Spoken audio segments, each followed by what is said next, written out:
வேதவசனம் சொல்லுகிறது, நீ என்னை குறித்து மனம் சலித்து போனாய். எப்படி சொல்றது? வாழ்க்கையில பாருங்க,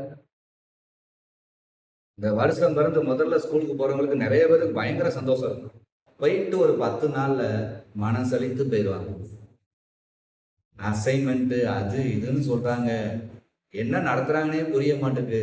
ஹோம்ஒர்க்கை டக்கு டக்குன்னு முடிக்கணும், அவசரப்பட்டு முடிக்கிறாங்க. பிள்ளைங்க மனசு சலித்து போகும்.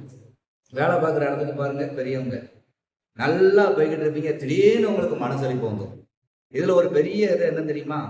நீங்க வேலை பார்க்குற இடத்துல உங்களுடைய ஓனரோ இல்லை மேனேஜரோ இல்லை பிரின்சிபலோ உங்களை பல நேரங்களில் சில வேலைக்கு கூப்பிடும் போது கூப்பிடும் போது உங்களுக்கு அவ்வளோ பெரிய சந்தோஷம் இருக்கும்.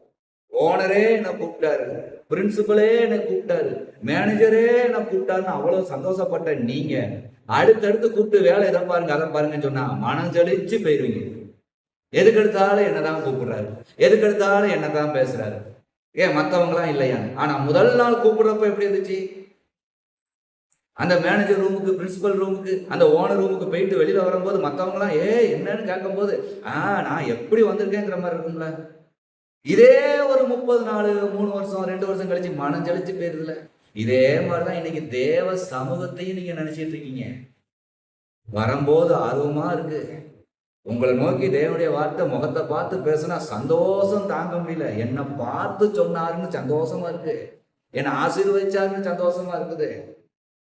அப்படியே நாட்கள் ஆக வருஷங்கள் ஆக இந்த காரியங்களை திருத்தி கொள்ளேன்னு சொல்லும் போது எல்லாரும் மத்தியிலையும் என்ன பேசிட்டாங்கன்னு மனசளிச்சு பேசு. ஆரம்பத்துல பைபிள் படிக்கும் போது பயங்கரமா படிக்கிறீங்க, அதுக்கடுத்து நாட்கள் ஆக ஆக ஆக பைபிள் படிக்கவே தோண மாட்டேங்குது, வேற காரியத்துல இறங்கிடுறீங்க. வேற ஒண்ணும் இல்லை, வேற காரியத்துக்கு ஒண்ணு இறங்குறதுனால இந்த காரியம் மனசளித்து போகுது. அதனாலதான் அன்றைய காலத்திலே இஸ்ரவேல் ஜனமும் மனசளித்து போனான் என்பதை சர்வ வல்லமையுள்ள தேவனை தீர்க்கதரிசியின் மூலமாய் திருவுளம் பட்டிருக்கிறது. நீ என்னை குறித்து மனஞ்சலித்து போன, நானும் உன்னை குறித்து மனம் செலுத்து போனா என்ன ஆகும் நினைச்சுக்கோன்னு சொல்லியிருக்கிறார். தெய்வத்தை தெய்வமா பாருங்க.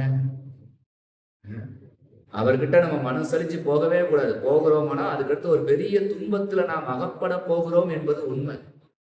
நம்மளை நோக்கி ஒரு துன்பம் பெருசா வருவதற்கு நம்ம என்ன செய்யணும் தெரியாம சமாளிக்க முடியாத அளவுக்கு ஒரு துன்பம் வருவதற்கு காரணம் என்னன்னா, தேவ காரியங்கள்ல நம்ம மனசளித்து போறோமா கட்டாயம் வரப்போகுதுன்னு அர்த்தம். சத்துருவானவன் உங்களை அதுல தூங்க போட்டுருவான். பைபிள் படிக்கிறது, சபை வருது, எல்லாமே உங்களுக்கு அப்படியே மனசளிச்சு போய் விட்டுருவீங்க. அதற்கடுத்து சத்துருடைய வேலையை என்ன ஆகலாம்? அவன் அசால்ட்டா உங்ககிட்ட செய்யலாம். எதுல வேணா நம்ம சோர்ந்து போகலாம். வேத வாசிப்புலையும் ஜெபத்திலையும் சபை கூடி வருதுலையும் நாம் என்ன கூடாது, ஒரு நாளும் சோர்ந்து போகக்கூடாது, மனசலிப்பே வரக்கூடாது.